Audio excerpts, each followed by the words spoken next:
the face of Russia's World Cup bid. The cover of Vogue Russia this month, World Cup themed of course. The centrepiece of the tournament's opening ceremony in Moscow, Natalia Vodianova, probably the most famous face of any living Russian woman today. Thank you so much. But a woman with no illusions about the fashion business in the wake of Weinstein. I hear all these stories, they're horrific, and it's incredible that this movement has not happened earlier. It's really unbelievable to me. I don't know how I escaped it, but it's somehow never touched me. Are you saying you were lucky, you were the one that got away, you were protected? It happens a lot. I think it's maybe because I was so high up that I was too much of a risk to make a victim. But it's fantastic that this is happening. It's fantastic that that women are having more freedom to voice what happened to them, and giving platform to other women to not tolerate this kind of abuse. But what does the face of the World Cup here really make of it?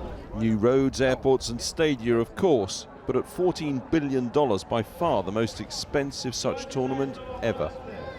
You're really putting something significant for people, stadiums, infrastructure, new roads, and it will be here as a legacy of the World Cup. And for those people who talk politics, who say, well, you know, Vladimir Putin, he's much criticized around the world, Crimea, Syria and so forth, they say, look, Russia shouldn't be having the World Cup. What do you say? Well, he's very loved in the country. And yes, he's a very strong politician, and he's very defensive of Russia. But I feel much safer walking at night in Moscow than I feel in Paris. Right. And this is the reality. Really? I absolutely do. I absolutely do. Будешь пиццу? Orla, Xushia, who are 5, along with 3-year-old Misha at their centre for preschool autistic children in Natalia Vodianova's home city, Nizhny Novgorod. 1, 2, 3. It's funded partly by the model's charity Naked Heart, which also finances 190 centres across Russia and 3 ventures in the UK. Once upon a time in Soviet Russia, autism was shut away behind closed doors.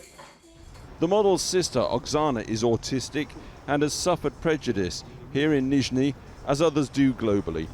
It's against this Vodianova has campaigned for a global, inclusive approach to disability. Absolutely. This stigma and shame that is still so permanent around the world. It's not only a Russian problem, it's not only British problem, it's not only African or Indian problem. It's still a problem even in a country like America, where they are the most progressed when it comes to evidence-based practices and the best programs when it comes to education and social services for families raising children with special needs. So it is that footballers are not the only zillionaires leaving a mark on this once closed city.